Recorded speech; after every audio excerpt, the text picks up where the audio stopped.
S kom si se pa ti mogoče pogovarjal, kaj kot najstnik o spolnosti ali nikoli z nikomer?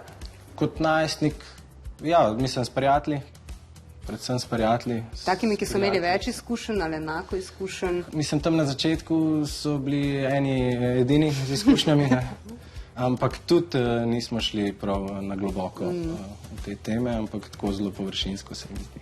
A pa se kdaj kdo pretvarjal, da ima več izkušenj in je imel ful nasvetov? Ja, sigurno, ampak se mi zdi, da so to že tako karakterno ljudje, ki jih poznaš na ta način, nekega pretiravanja, tako da. Največ informacij sem dobila od strica Googla. Ja, recimo.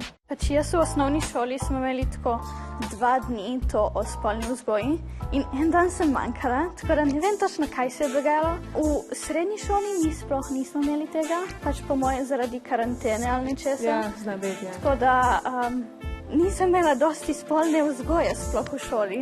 Jaz nisem manjkal, pa se tudi nisem veliko naučil, ampak to je bila še osnovna šola. No. Pa seveda tudi se mi zdi v mlajših letih vprašati, da je to nek tabu,